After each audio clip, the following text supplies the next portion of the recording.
여러분 안녕하십니까? 여름 수양의 복음반에 오신 여러분을 환영합니다. 오늘부터 며칠 동안 여러분들과 함께 하나님의 말씀을 나눌 수 있는 기회를 갖게 되어서 너무 감사합니다. 먼저 제 소개부터 드려야 될 것 같습니다. 저는 지금 현재 영국 런던에서 선교하고 있는 오영도 목사라고 합니다. 저는 2011년부터 지금까지 영국 런던에서 이제 계속해서 목회를 하고 있습니다. 영국 런던 하면 여러분들 무슨 생각이 나십니까? 아마 대부분 여러분들은 제일 먼저 손흥민 선수를 생각할 것 같습니다. 예, 현재 프리미어 리그에서 가장 최고의 선수 중에 한 명인 손흥민 선수. 예, 근데 사실은 저도 한 번도 실제로 본 적은 없습니다. 저도 TV에서만 가끔씩 봅니다. 제가 이제 이 복음반을 하면서 여러분들과 함께 기회가 되면 영국 이야기도 하고 또 성경에 나오는 우리를 향한 하나님의 마음과 하나님의 사랑에 대해서 이야기를 하려고 합니다. 오늘은 지금 첫 번째 시간입니다. 첫 번째 시간 제목은 창조자를 기억하라. 창조자를 기억하라는 제목으로 첫 시간을 시작해 보도록 하겠습니다. 먼저 성경을 한번 읽어 보겠습니다. 전도서라는 글이 있습니다. 전도서 1장 12절에 보면은 너는 청년의 때 곧 공고한 날이 이르기 전 나는 아무 낙이 없다고 할 해가 가깝기 전에 너의 창조자를 기억하라. 예, 한 절을 읽었습니다. 이 말씀에 보면은 기억하라고 하는 것이 있습니다. 예, 우리가 살면서 많은 부분들을 기억하고 또 생각하고 살아갑니다. 우리 인간이 할 수 있는 가장 특징적인 기능 중에 하나가 기억하고 생각할 수 있는 기능입니다. 저는 제가 말씀드렸던 것처럼 2011년도부터 영국 이제 유럽에서 살고 있는데요. 영국 유럽에서 살다가 보니까 여러 가지 한국에서 살 때 경험하지 못했던 보지 못했던 것들을 볼 수 있는 기회가 있었습니다. 그 중에 하나가 뭐냐면은요. 제가 뭐 초등학교, 중고등학교 한국에서 다닐 때 교과서나 아니면 뭐 미술책, 음악 교과서 그런 곳에서만 봤던 것들을 이제 실제로 직접 이제 볼 수 있는 그런 기회들이 많이 있었습니다. 그 중에 하나가 오늘 여러분들에게 소개시켜 드리고 싶은 게 있는데요. 바로 이것입니다. 생각하는 사람이라는 조각품입니다. 생각하는 사람. 영어로는 thinker라고 이야기를 합니다. 생각하는 사람. 예, 아주 유명한 작품이죠.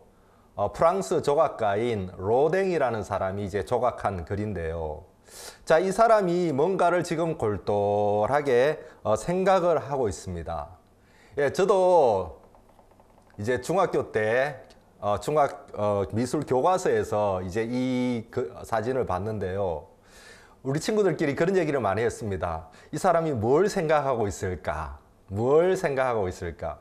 우스갯소리로 그런 얘기 많이 했어요. 지금 이 사람이 이 사진에는 잘 안 나오는데 완전히 이제 발가벗고 있는 상태거든요. 그래서 아마 이 사람이 지금 내 빤스 어디 갔냐 그런 생각을 하지 않을까, 그렇게 이제 친구들끼리 우스개 이야기도 많이 했는데요. 지금 이 사람이 혼자 앉아서 골똘하게 생각을 하고 있습니다. 근데 사실 이 작품은요, 이 작품은 지금 사진에서는 크게 나오는데 실제로는 다른 작품의 한 부분이에요. 로댕이 만든 아주 큰 작품이 있는데 거기에 한 부분이 바로 이 생각하는 사람이에요. 자, 그 원래는 이 로댕이 만든 지옥의 문이라고 하는 이 작품의 한 부분이에요. 자, 이 작품 속에 지금 로댕이 생각하는 사람이 보입니까? 좀 확대를 시켜 볼까요? 예, 여기 보이죠? 자, 이 작품은요, 지옥의 문이라고 이야기를 합니다. 많은 사람들이 지옥으로 떨어지고 있습니다. 자, 이 생각하는 사람은 이 지옥의 문 위에서 걸터 앉아가지고 그 지옥으로 떨어지는 많은 사람들을 보면서 골똘하게 생각을 하고 있어요. 무슨 생각을 할까요? 여러분, 성경은 우리에게 무슨 이야기를 하고 있느냐면요. 제가 성경을 한번 찾아볼게요. 히브리서를 한번 찾아보겠습니다. 히브리서 9장 27절입니다. 히브리서 9장 27절에 보면은 한 번 죽는 것은 사람에게 정하신 것이요 그 후에는 심판이 있으리니, 이 말씀이 있어요. 자, 한 번 죽는 것은 정해졌대요. 맞아요, 안 맞아요? 예, 맞습니다. 이 세상에 한 번 태어난 사람은 언젠가는 죽습니다. 언젠가는 죽습니다. 언제 죽지요? 뭐 그건 아무도 모르지요. 내일이 될 수도 있고 이틀 후가 될 수도 있고 아니면 10년 후, 20년 후가 될 수도 있습니다. 언젠지는 아무도 모르지만 그러나 분명한 것은 한 번 태어난 사람은 반드시 죽게 되어 있습니다. 제가 대구에서 이제 중고등학교를 다녔는데요. 제가 다녔던 이제 중학교가 대건중학교예요. 대건중학교. 혹시 여러분 들어보셨는지 모르겠습니다. 이 대건중학교는 여러분 대건이라는 말이 익숙하시지요? 우리나라 최초의 신부인 김대건 신부가 있었습니다. 이분을 기리기 위해서 천주교에서 만든 학교가 이제 이 대건 중고등학교예요. 제가 그 대건 중학교를 다녔어요. 그리고 고등학교는 제가 어디 다녔는지 아세요? 고등학교는 대구의 능인고등학교라고 하는 이제 고등학교를 다녔어요. 이 능인고등학교는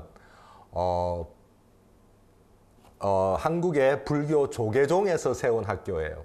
그래서 저는 중학교는 천주교에서 세운 학교를 다녔고, 고등학교는 불교 조계종에서 세운 학교를 다녔고, 그리고 지금은 목사가 되어 있습니다. 재밌죠? 이런 게 인생인 것 같아요. 자, 근데 이제 제가 다녔던 그 대건중학교에 보면은요, 그 대건중학교, 고등학교 그 사이에 작은 동산이 하나 있어요. 그 동산에 가보면 저희들이 한 번씩 이제 거기에 이제 놀러도 가고 또 뭐 산책도 가고 했는데요. 거기 보면 이제 공동묘지가 하나 있어요. 공동묘지가.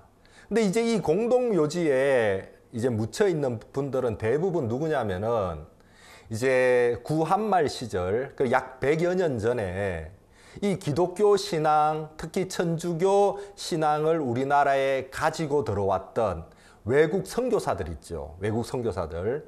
이제 그분들이 이제 한국에서 선교 활동을 하다가 이제 한국에서 돌아가신 분들이 있어요.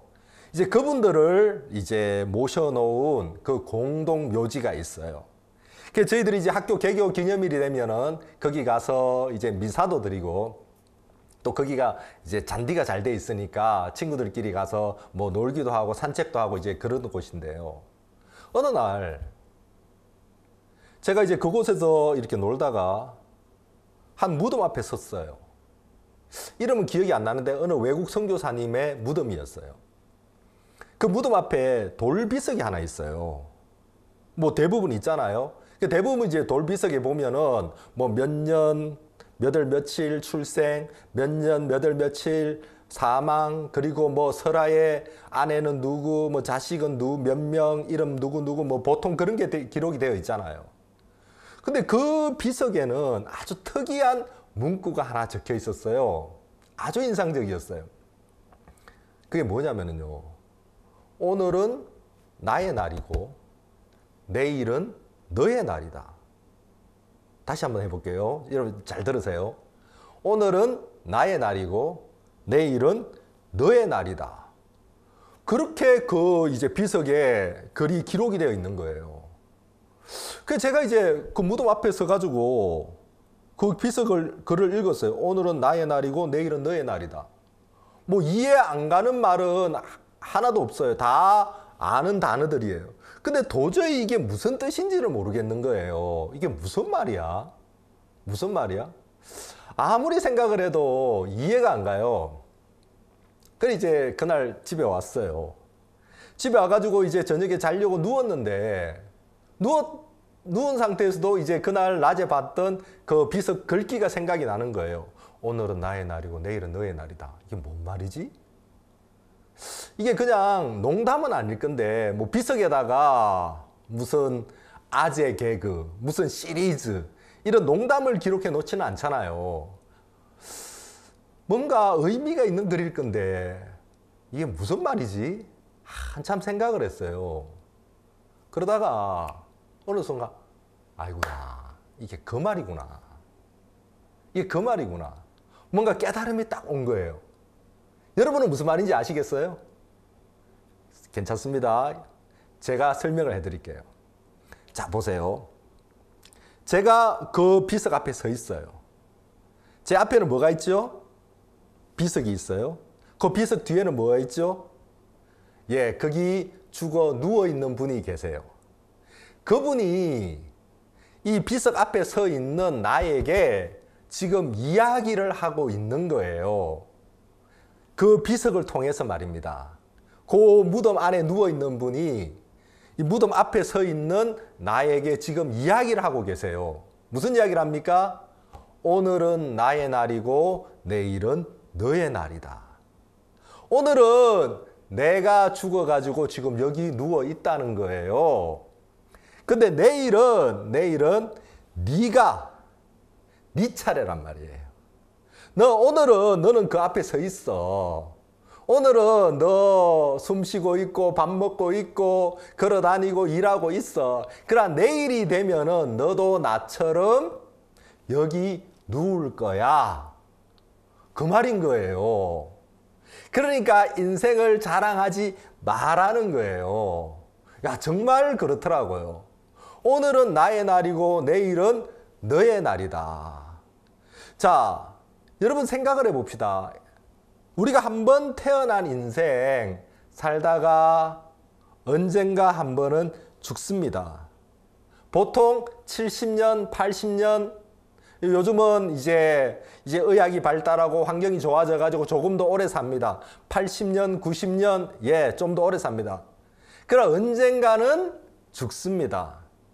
100살, 200살 사는 사람 별 없습니다. 언젠가는 다 죽습니다. 그러고 나면요. 그러고 나면 어떻게 됩니까? 죽음 이후에는 무슨 일이 생깁니까? 성경은 이야기를 합니다. 하나님은 이야기를 합니다. 한 번 죽는 것은 정해진 것이고 그 후에는 심판이 있으리니. 예, 이것은 하나님이 정하신 것이기 때문에 피할 수 있는 사람은 아무도 없습니다. 자, 나라에 정해놓은 법을 피할 수 있는 사람이 없는 것처럼 하나님이 정해놓은 이것을 피할 수 있는 사람은 아무도 없습니다. 그 후에는 하나님의 심판이 있다는 거예요. 여러분, 우리가 살고 있는 이 세상, 지금 우리가 살아가고 있는 이 시간, 이게 전부는 아니라는 거예요. 자, 이 짧은 시간이 지나고 나면, 예, 제가 짧다라고 표현을 하고 있습니다. 저도, 야, 인생 정말 짧구나 라고 이야기할 만한 그런 때가 벌써 된 것 같아요. 제가, 이제 25살에 이제 이 목회 일을 시작을 했어요. 25살에. 아주 젊은 나이죠. 근데 이제 목회 일을 시작하면서 제가 25살에 결혼을 했어요.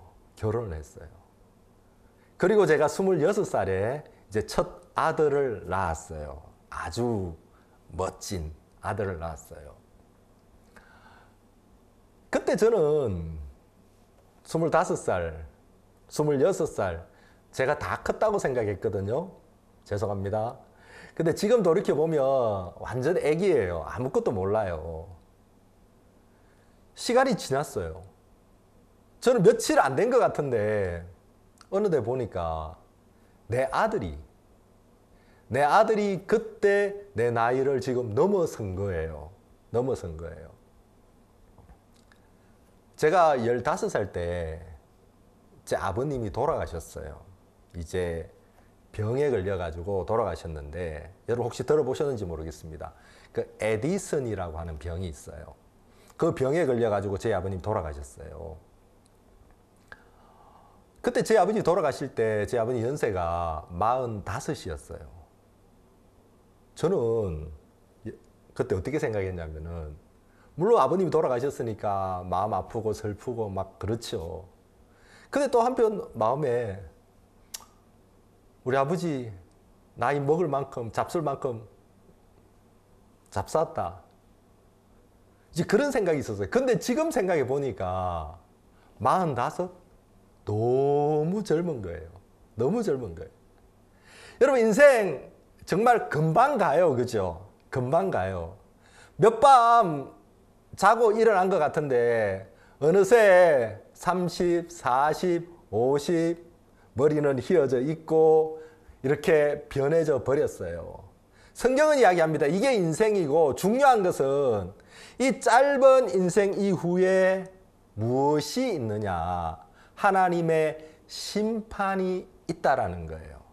자, 그러면 우리가 이 짧은 인생을 살면서, 이 70년, 80년 인생을 살아가면서 정말 우리에게 중요한 게 뭘까요? 우리 인생에 정말 귀한 가치, 우리 인생에 정말 중요한 목적은 무엇일까요?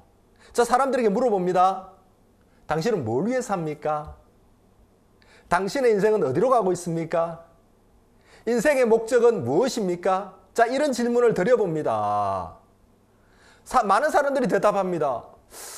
글쎄요, 그냥 살지요, 뭐.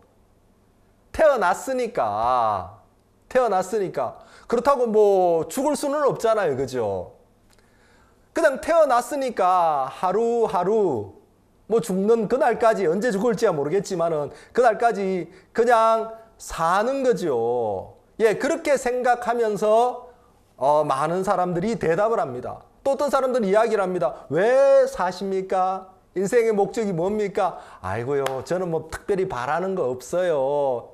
그냥 우리 애들 잘 키우고, 우리 애들 건강하고, 또 우리 애들 이제 잘 살면 저는 그것으로 만족해요.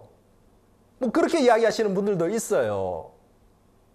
자, 근데 진짜 우리 인생의 중요한 목적은 무엇일까요?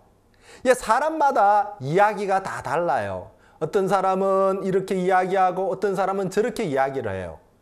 근데 성경이 뭐라고 이야기하느냐면은 전도서 12장에 보면은요, 너의 창조자를 기억하라고 되어 있죠. 뭐라고요? 자, 따라해 봅시다. 창조자를 기억하라. 창조자를 기억하라. 여러분, 우리에게는 창조자가 있단 말이에요. 무슨 뜻입니까? 우리가 저절로 우연히 생겨난 존재가 아니라는 거예요. 자, 여러분 집안에 수없이 많은 물건들이 있어요. 자, 집에 식탁도 있고, 의자도 있고, TV도 있고, 냉장고도 있고, 또 뭐 이제 캐비넷을 열어보면은 그 안에 많은 그릇들도 있고, 예, 수없이 많은 물건들이 집을 가득 채우고 있어요. 그 중에 어느 것 하나 만들어지지 않은 것, 다시 이야기하면 우연히 저절로 생긴 것이 있습니까? 없습니다. 없습니다. 자, 여러분 집안에 있는 모든 물건들, 자, 이 땅에 있는 수많은 물건들 대부분 전부 다 만들어졌습니다. 그렇죠? 그래서 히브리서에 보면 이런 이야기를 합니다. 집마다 지은이가 있다. 집마다 지은이가 있다. 모든 집들은, 모든 빌딩들은 다 만든 사람이 있다는 거예요. 맞아요, 맞아요. 맞아요.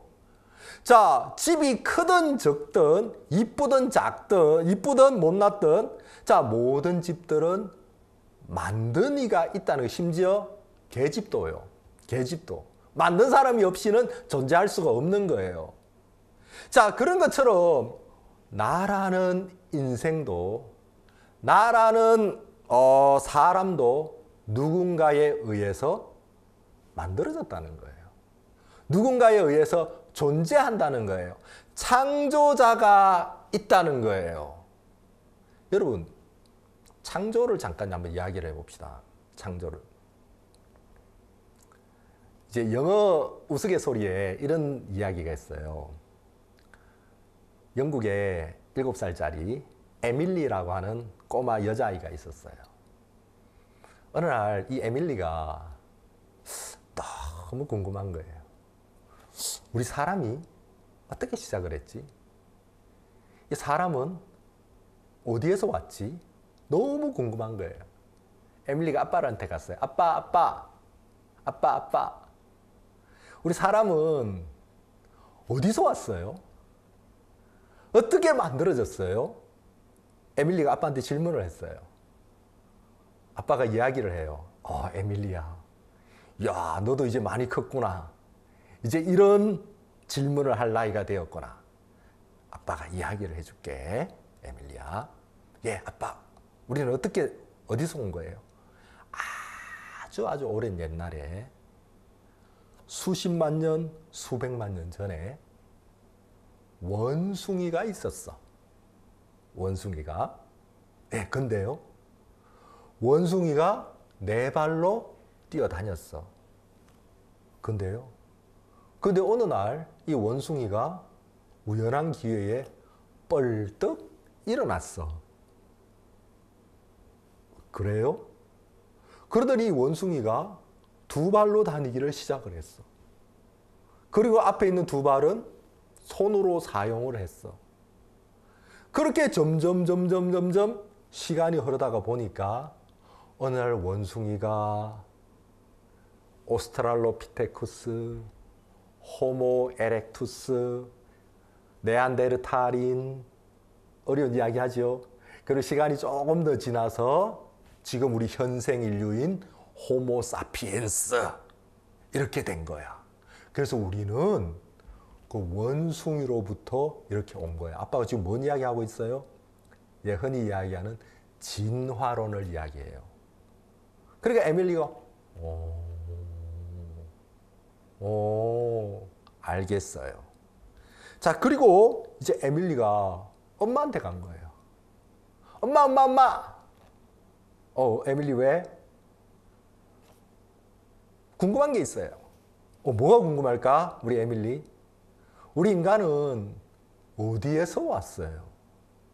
누가 어떻게 우리는 만들어졌어요? 엄마한테 질문을 했어요. 그 엄마가 이야기를 해요. 에밀리야. 야, 너 우리 에밀리 많이 컸구나. 이런 질문도 할 줄 알고. 에밀리, 엄마 말 잘 들어. 엄마가 가르쳐 줄게. 있잖아. 옛날에 아무것도 없었어. 근데 어느 날 하나님이 이 세상을 만드시고, 그리고 하나님이 마지막 날에 우리 인간을 만드셨어. 우리 인간은 하나님이 만드신 거야. 그러니까 에밀리가 헷갈려 버린 거예요. 엄마한테 이야기를 해요. 엄마, 너무 헷갈려요. 뭐가 헷갈려? 아니, 내가 아빠한테 가서 물어보니까 아빠는 원숭이가 사람이 됐다는데요? 근데 왜 엄마는 하나님이 만들었다고 해요? 뭐가 맞는 거예요? 뭐가 맞는 거예요? 아이고, 에밀리야, 내가 그 이야기를 안 했구나. 너 아빠는 아빠 쪽 가족을 이야기한 거고, 나는 엄마 쪽 가족을 이야기한 거야. 여기서 여러분 웃으셔야 되는데, 이게 원래 영어 조커여서 영어로 이야기하면 훨씬 더 재밌거든요. 그래서 별로 여러분들이 안 웃으시는 것 같아요. 자, 우리 인간은 어디서 왔습니까? 성경은 이야기합니다. 하나님이 우리를 창조하셨다고 이야기를 합니다. 여러분, 이 창조를 생각을 해보면요. 사람들이 진화론을 이야기하는 사람도 있고, 또 하나님이 만들었다 창조론을 이야기하는 사람도 있어요. 창조의 가장 큰 증거가 뭐냐면요. 이 세상에는 질서가 있다는 거예요. 질서가 있다는 거예요. 무슨 말입니까? 여러분, 질서라는 말은요, 있어야 될 곳에 있다는 말이에요. 자, 집마다 지은이가 있다 그랬잖아요. 모든 집은 만든 사람이 있어요. 여러분, 하나의 집을 만들기 위해서는 굉장히 많은 자재들이 필요로 해요. 자, 시멘트도 있어야 되고, 문도 있어야 되고, 그리고 뭐 창문도 있어야 되고, 철근도 있어야 되고, 그리고 뭐 집안에 인테리어 할 수 있는 여러 도구들, 뭐 등도 있어야 되고, 커튼도 있어야 되고, 예, 수많은 자재들이 집을 하나 짓는데 들어가요. 그래요, 안 그래요? 예. 근데 이 수많은 자재들이 보면은요, 딱 제 위치에 있어요. 등은 어디에 있죠? 천장에 달려 있어요. 등은 바닥에 있지 않는 거예요. 자, 장판이 있어요. 장판 어디 있죠? 벽에 붙어 있지 않아요. 어디 있죠? 바닥에 있어요. 그죠? 바닥에 있어요. 자, 이런 것처럼 모든 자재들이 있어야 될 자리에 딱딱딱딱 배치되어 있는 거예요. 이걸 뭐라고 이야기합니까? 질서라고 이야기해요. 질서. 근데 이 질서라는 것은요, 질서라는 것은 어떤 사람의 어떤 이제 지혜를 가진 존재의 힘이 개입이 되어야 질서가 생겨나요. 자, 쉽게 이야기하면 이런 거예요. 자, 여러분 아이를 키워보셨죠? 야, 너댓 살 된 꼬마 애들이 있다고 해봅시다. 자, 이 애들을 방에 넣어 놓습니다. 방에. 자, 장난감을 주고 놀도록 방에 내어 놓습니다. 한 30분 지나서 방문을 열어보면 방이 어떻게 되어 있습니까? 물건들이 제자리에 딱딱딱 있습니까? 아니면 어지럽혀져 있습니까? 엉망이 되어 있습니다.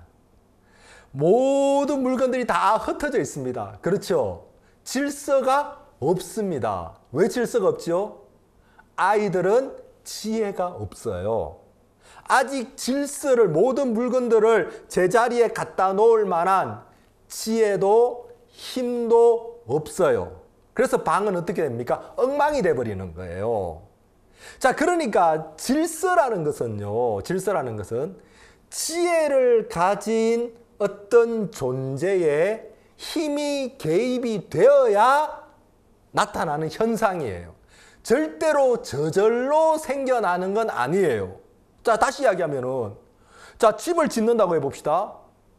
시멘트도 있어야 되고, 모래도 있어야 되고, 자갈도 있어야 되고, 창문도 있어야 되고, 나무도 있어야 되고, 못도 있어야 되고, 뭐 이런 수많은 재료들이 필요해요. 자, 이 수많은 재료들을 이 큰 그릇에다 넣고 막 섞으면 집이 딱 생겨납니까?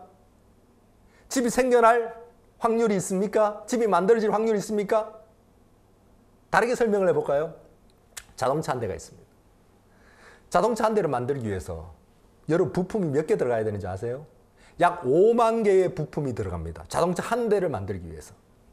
자, 그러면 그 많은 부품들을 큰 그릇에다 넣고 막 섞어요. 그리고 던져요, 공중에. 그러면 뿅 하고 자동차로 조립이 될 확률이 얼마나 될까요? 확률이 얼마나 됩니까? 예, 그 확률은 제로입니다. 0입니다. 1000번, 10,000번을 던져도 자동차로 조립이 되지 않습니다. 질서가 부여되지 않습니다. 질서는요, 지혜를 가진 존재의 힘이 개입이 되어야 존재하는 거예요. 생겨나는 거예요. 여러분, 이 세상을 보세요. 질서 덩어리예요. 자, 봄이 지나가면 여름이 옵니다. 여름이 지나가면 가을이 옵니다. 겨울이 옵니다. 지금 여름이에요. 아주 덥습니다. 조금 있으면 우리는 압니다. 가을이 온다는 것을. 물론 짧은 가을이죠. 점점 짧아져요. 요즘 한국을 보면 옛날에는 제가 약 20년 전에 선교를 나갔는데요.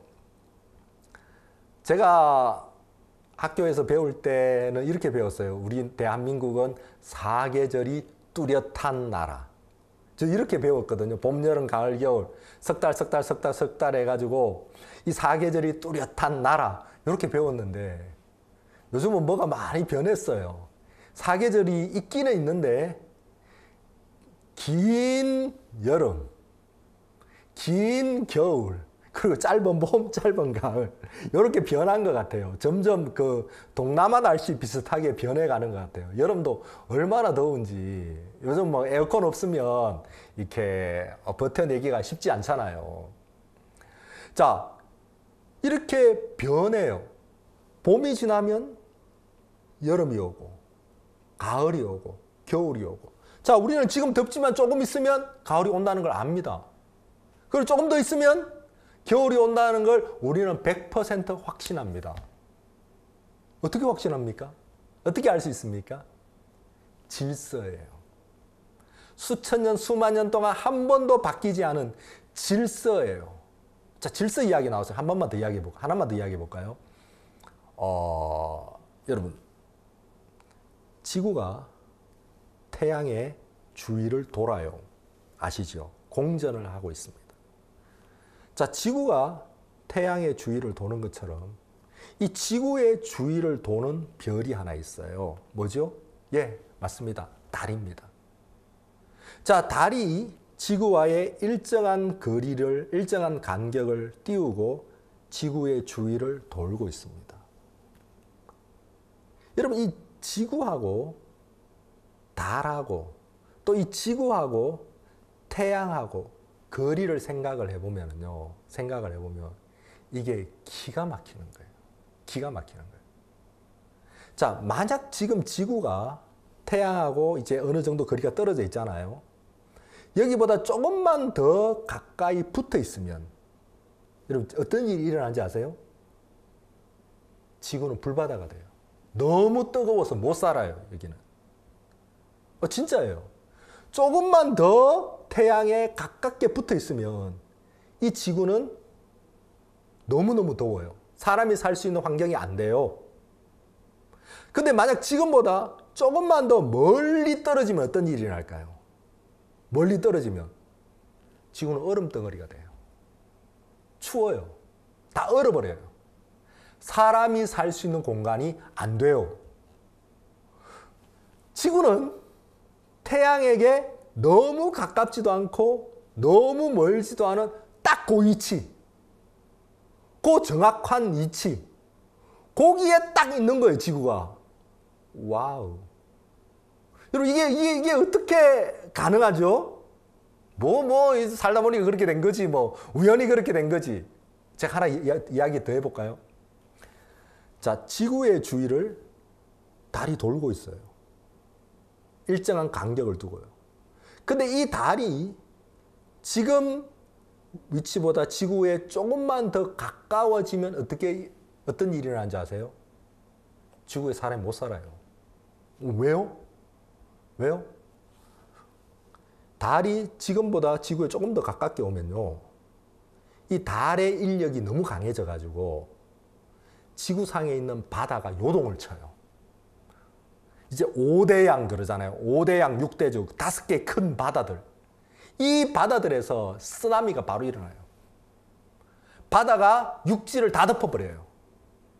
인력이 너무 강해져가지고. 지구에 사람이 못 살아요. 만약 이 달이 지금 위치에서 지구보다 조금 더 멀어지면 어떤 일이 일어날까요? 멀어지면. 여러분, 어떤 일이 일어나면요. 이 바다가 멈춰버려요. 무슨 얘기냐면 물은 흐르잖아요. 물은 계속해서 흘러야 돼요. 자, 공기도 흐르잖아요. 기류. 그죠? 공기는 흘러요. 계속해서.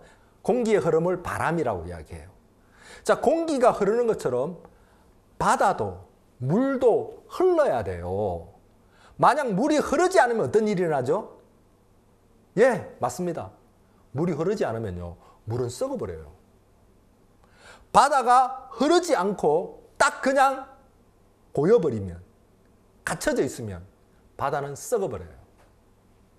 바다가 썩어버리면 어떻게 됩니까? 여러분, 우리가 마시는 산소의 많은 부분이 바다에서 나온다는 거 아세요? 예, 산소가 산에 있는 나무에서 밀림, 정글, 예, 그 나무들에서 산소가 나오는 거 알고 있어요. 근데 그것만으로 충분하지 않아요. 우리가 마시는 산소의 많은 부분이 바다, 그 식물성 플랑크톤, 자, 거기서 산소가 생성이 돼요. 우리가 그거 마시고 살아요. 그거 마시고 살아요. 근데 바다가 썩어버리면, 여러분, 우리는 이 지구에는 인간이 존재를 못해요. 자, 무슨 얘기를 합니까? 태양이 지구가 태양과의 거리 딱 있어야 될 곳에 있어요. 너무 신기해요. 누가 일부러 거기 갖다 놓은 것처럼 딱 있어야 될 곳에 있는 거예요. 너무 신기해요. 마찬가지로 달도 지구에게 딱 있어야 되는 그 거리에 있는 거예요. 누가 이렇게 했죠? 지혜를 가진 어떤 힘이 개입이 된 거예요. 그러지 않으면 이런 질서가 존재하지 않는단 말입니다. 다시 이야기하면은 창조자가 있다는 거예요. 창조자가 있다는 거예요. 만든 존재가 있다는 거예요. 여러분, 이 집을 만든 존재가 있는 것처럼 이 세상을 만든 하나님이 있습니다. 그러면 내 인생의 목적은, 우리가 살아가고 있는 삶의 목적은 어디서 찾아야 되느냐 하면은 내 안에서, 내 마음 안에서 찾으면 안 돼요. 어디서 찾아야 됩니까? 창조자에게 물어봐야 돼요. 자, 여러분 집 안에 있는 많은 물건들을 만든 사람들이 있어요. 그 사람들이 물건을 만들 때 그 물건에 용도가 있어요. 목적이 있어요. 그렇죠? 자, 밥그릇을 만듭니다. 왜 만듭니까? 이 밥그릇의 목적, 용도는 뭡니까? 예, 밥을 담는 거예요. 숟가락, 젓가락의 용도는 뭡니까? 예, 숟가락, 젓가락으로 밥을 퍼는 거예요. 퍼서 먹는 거예요. 그죠? 그 목적이에요. 모든 물건들이 용도가 있고 목적이 있어요.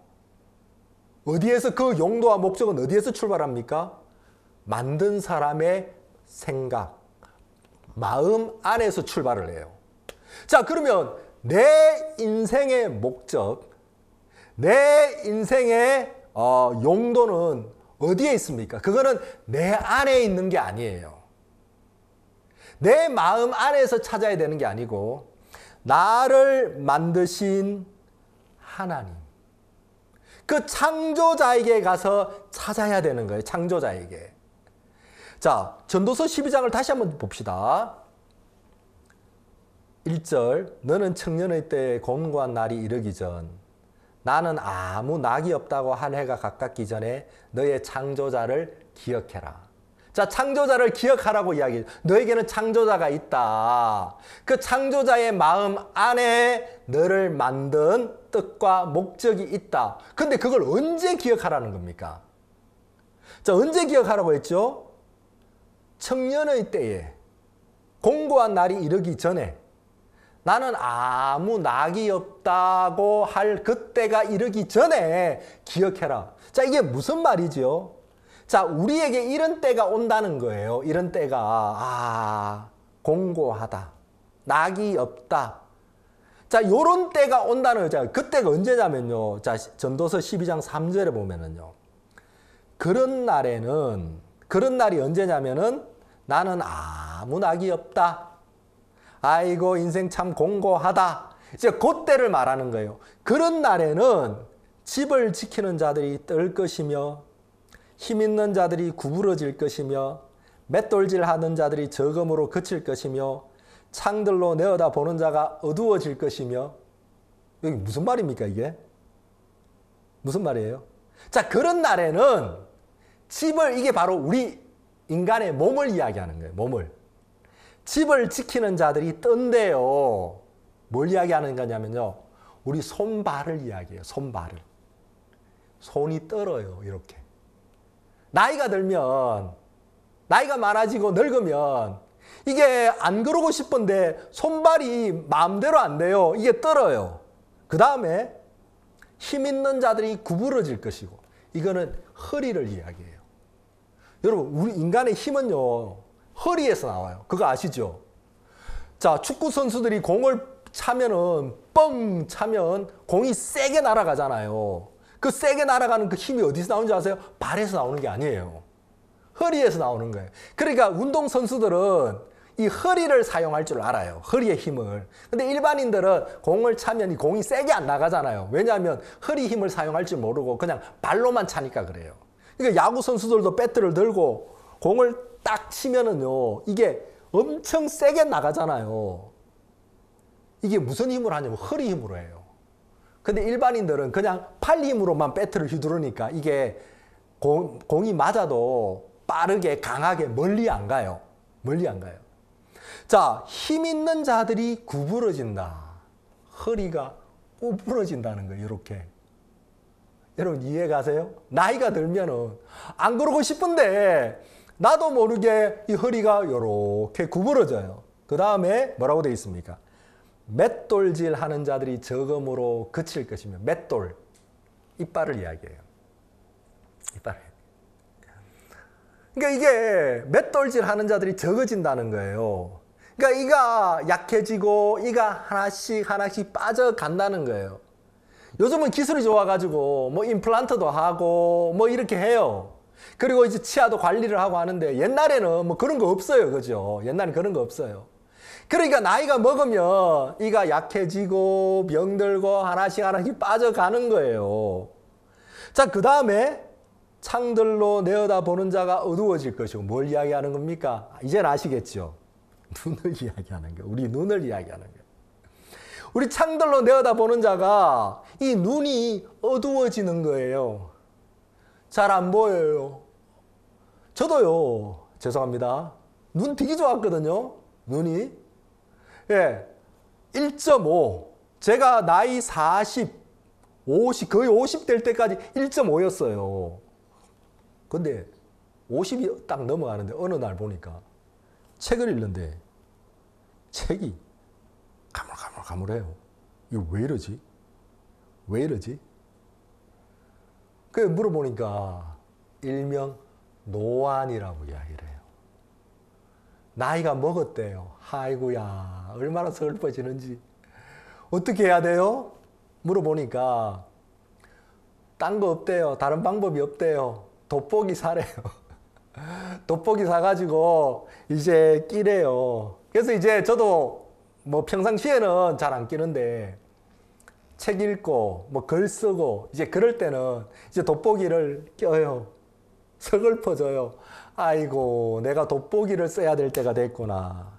창들로 내어다보는 자가 어두워진대요. 그 다음에 길거리 문들이 닫혀질 것이며, 예, 4절입니다. 무슨 얘기입니까? 귀가 잘 안 들린단 말이에요. 길거리 문들이 닫혀질 것이며, 뭐라고? 안 들려? 좀 더 크게 다시 이야기해줘. 길거리 문들이 닫혀진대요. 그 다음에 맷돌 소리가 적어질 것이고 새의 소리를 인하여 일어날 것이며, 무슨 얘기입니까? 아침에 새벽에 새가 째잭째잭 울면 새벽에 금방 일어나는 거예요. 작은 새소리에 벌떡 일어나는 거예요. 아침잠이 없어져요. 아침잠이 없어져요. 새벽에 일찍 일어나요. 일어나고 싶어서 일어나는 게 아니고 좀 오래 자고 싶어도 그게 잘 안 돼요. 그렇죠. 잘 안 돼요. 그 다음에 또 뭐라고 이야기합니까? 음악하는 여자들은 다 쇠하여질 것이고, 목소리를 이야기해요. 젊을 때 좋았던 목소리들이 나이가 드니까 이게 갈라져요. 목소리가 갈라지고 이게 뭐라고 이야기해야 되죠? 이게 아주 가늘어지고 음악하는 여자들이 다 쇠하여진대요. 조금만 더 읽어볼까요? 너무 재밌죠? 5절에 보면은 그런 자들은 높은 곳을 두려워할 것이며, 높은 곳에 올라가면은 저도 젊을 때는요. 높은 곳에 올라가서 봐도 뭐 아무렇지도 않았는데 저도 나이가 조금 먹었는데 요즘은요. 조금만 높은 곳에 올라가서 보면 아이고야 아찔해요. 와 이게 뭐지? 자, 높은 곳이 무서워져요. 하나만 더 이야기해 볼까요? 살구나무가 꽃이 필 것이고. 무슨 이야기입니까? 이 손등, 이런 팔, 또 얼굴 이런 데 보면은 왜 우리가 그 저승꽃이라고 보통 이야기하죠. 저승꽃. 이 검붉은 이 점들. 언제부터인지 모르겠는데 이게 손에, 팔에, 그리고 여기에 하나씩 생겨나요. 뭐라고 이야기합니까? 살구나무가 꽃이 필 것이고 메뚜기도 짐이 되고 메뚜기 한 마리가 내 어깨에 앉았는데 아이고 무거워라. 야 절로 가 무겁다. 여러분 메뚜기가 무거워요? 안 무거워요. 근데 나이가 들면 이래 된단 말이에요. 자, 그런 해가 가깝기 전에 이렇게 나이 먹기 전에 뭘 기억하라고요? 창조자를 기억해라. 여러분 나이가 들면 몸도 이렇게 약해져 가고 굳어져 가고 거기다가 마음도 굳어져요. 생각도 굳어져요. 그래서 우리가 왜 젊은 애들이 흔히 하는 표현 있잖아요. 그 꼰대라는 표현 하잖아요. 꼰대. 이게 안 그러고 싶은데 생각이 마음이 이렇게 굳어져 버려요. 그래서 새로운 것을 받아들이기가 힘이 들어져요. 새로운 것을 배우는 게 힘이 들어요. 저도 보면은요. 왜 여러분 다 핸드폰 갖고 계시잖아요. 핸드폰 처음에 나왔을 때 저도 너무 재밌더라고요. 여러 가지 핸드폰으로 이것도 하고 저것도 하고 여러 가지 앱도 깔고 그 앱으로 뭐 이것도 해보고 저것도 해보고 하면 재밌었어요. 근데 요즘은 새로운 앱을 깔고 또 그 앱 안에 들어가서 기능을 배우고 이게 싫어요. 이게 싫어요. 그래서 제 핸드폰 보면은 맨날 쓰는 것만 써요. 맨날 쓰는 거. 뭐 쓰냐고 궁금하세요? 뭐 뻔하죠. 뭐 맨날 쓰는 거 카톡.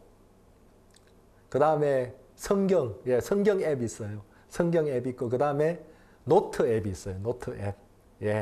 그러니까 뭐 성경 읽다가 느낀 거 깨달은 거 그런 거 이렇게 또 설교하는 거 정리해 놓은 뭐 그런 노트 앱. 그 다음에 뭐 유튜브 들어가 가지고 손흥민 축구하는 거 한 번씩 보고 그 다음에 뭐 설교도 한 번씩 듣고 뭐 이제 그런 거. 뭐 그거 외에는 다른 걸 별로 안 써요. 이게 나이가 들면은요. 마음이 굳어지고 생각이 굳어져요. 그러기 전에 몸이 약해지고 굳어지고 또 마음이 약해지고 굳어지고 그러기 전에 창조자를 기억해라. 너에게는 창조자가 있다. 너를 만드신 이가 있다. 여러분 오늘이 여러분 인생에서 가장 젊을 때입니다. 지금 제가 하고 있는 이 이야기를 듣고 있는 지금 이 오늘이 지금 여러분의 남은 인생에서 가장 건강할 때예요. 가장 젊을 때예요. 맞습니까? 네, 맞아요. 이때 창조자를 기억해라. 너에게는 창조자가 있다. 그러면 그 창조자 하나님이 우리에게 원하는 게 있어요. 하나님이 우리에게 바라시는 게 있어요. 그게 뭔지 아세요? 여러분 하나님은 우리가 사는 이 70년, 80년 이 짧은 인생 이 안에서 우리가 좀 더 잘 살고 좀 더 큰 집에 살고 좀 더 좋은 차 타고 이거 별로예요. 이거 원하시는 게 아니에요. 우리를 향한 하나님의 마음이 하나 있는데 그게 뭐냐면은 하나님께로 다시 돌아오라는 거예요. 하나님과 함께 하자는 거예요. 하나님께로 돌아와라. 그래서 여러분들이 성경을 읽어보시면은요, 성경은 다른 종교들의 경전, 모든 종교들은 그 경전이 있잖아요. 불교의 뭐 반야심경, 법구경, 이런 경전들이 있는 것처럼 이제 이 모든 종교에는 그 종교에서 사용하는 그 경전이 있어요. 근데 성경은 조금 달라요. 아니, 많이 달라요. 아니, 완전히 달라요. 성경이 우리에게 이야기하는 게 있어요. 여러분, 많은 종교들, 또 그 종교의 경전들은 우리에게 뭘 이야기하느냐면요, 아주 간단하게 설명을 하면은 좀 더 노력해라. 그래서 좀 더 훌륭한 사람이 되어라. 이제 이거예요. 자, 근데 성경이 우리에게 요구하는 것은, 하나님이 성경을 통해서 우리에게 말씀하시는 것은요, 딴 게 아니에요. 내게로 돌아오라는 거예요. 나와 함께 하자는 거예요. 뭐라고요? 돌아와라. 영어로 이야기하면 return to me, come to me, 내게로 돌아와라. 여러분, 이게 우리를 창조하신 창조자 하나님의 마음이에요. 이 짧은 인생을 살아가는 여러분들에게 하나님이 하시는 이야기예요. 이 짧은 하나님께 돌아오게 하기 위해서 하나님이 여러분의 인생에 이런저런 일들을 하세요. 제가 성경 이야기 하나만 해볼게요. 누가복음 5장에 보면은요, 예수님 당신의 제자였던 베드로를 만나는 장면이 기록이 돼 있어요. 베드로는 예수님의 제자가 되기 전에 원래 전직이 어부였어요. 갈릴리 호숫가에서 그물을 던져가지고 고기 잡아가지고 그걸로 먹고 살던 이제 어부가 베드로의 직업이었어요. 자, 그날도 베드로는 고기를 잡으러 출항을 했어요. 밤에. 낮에 잡는 고기가 있고 밤에 잡는 고기가 있잖아요. 그러니까 베드로가 이제 고기를 잡으려고 갈릴리 호숫가에 밤에 이제 배를 띄웠어요. 밤새도록 그물을 던졌어요. 근데 그날 너무 이상해요. 밤새도록 그물을 던졌는데 이 고기들이 다 어디 갔는지, 다 뭐 세계대회 하러 갔는지 수양회 하러 갔는지 한 마리도 안 잡혀요. 한 마리도 안 잡혀요. 이상하다. 또 던져보고 결국 날이 셀 때까지 던졌는데도 빈 그물이 한 마리도 못 잡았어요. 안 되겠다, 돌아가자. 빈 그물, 빈 배로 다시 돌아와서 항구로. 그리고는 그날 새벽에 이제 이 배를, 그물을 정리를 하고 있는데 예수님이 무리들과 함께 그 길을 오신 거예요. 그리고는 예수님이 그 베드로의 배에 툭 올라타신 거예요. 예수님과 함께 왔던 그 무리들은, 많은 사람들은 그 해변가에 앉아 있고, 그리고 예수님이 그 베드로의 배에 서서 그 해변에 있는 사람들에게 말씀을 전하셨어요. 그 베드로는 그 예수님 뒤에 앉아가지고 그 말씀을 들었어요. 말씀이 끝이 났어요. 말씀이 딱 끝나니까 예수님 베드로에게 말씀하신 거예요. 베드로야, 깊은 데로 가서 그물을 내려라. 뭐라고요? 깊은 데로 가서 그물을 내려라. 그러니까 베드로가 기가 막힌 말을 해요. 야, 이게 진짜 기가 막힌 말이에요. 베드로가 예수님께 뭐라고 하냐면, 예수님, 우리가 밤이 맞도록 수고했으되 얻은 것이 없습니다. 그렇지만 당신의 말씀을 의지하여 우리가 그물을 내려보겠습니다. 그리고는 베드로가 다시 배를 띄우고 깊은 곳에 가서 그물을 던졌는데 어마어마한 고기가 잡힌 거예요. 그걸 보면서 베드로가 야, 이 양반이 보통 양반이 아니구나.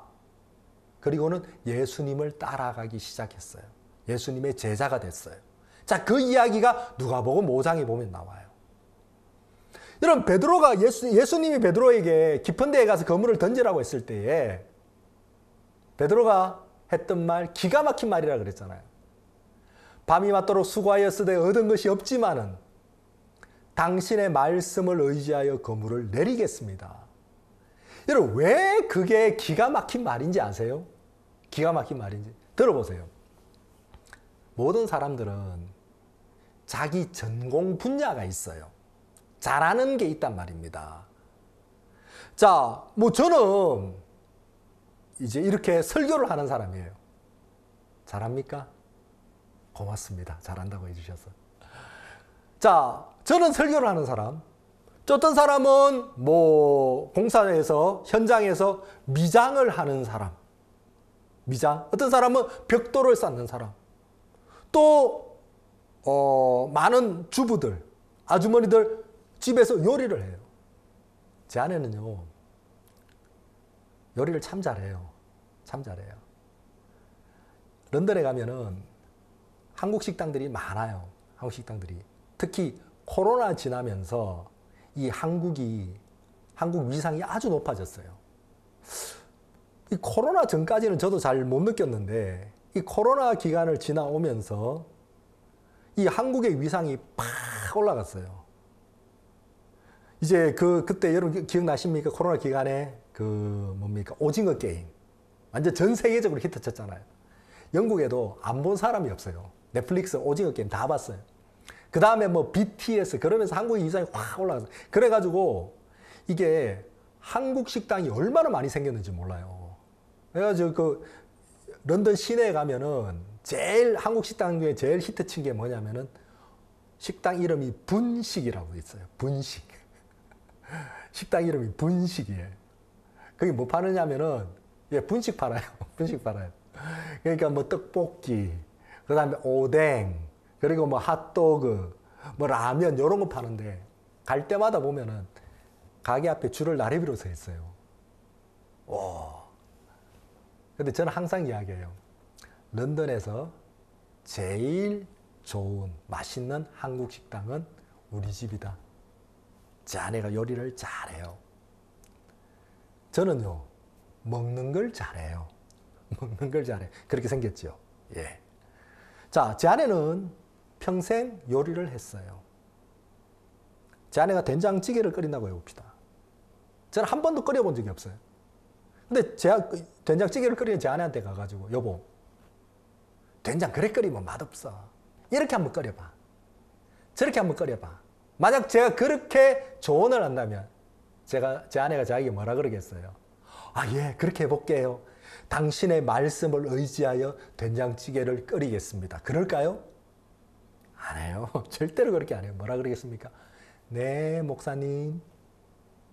고맙습니다. 근데 여기는 제가 알아서 할 테니까요. 올라가세요.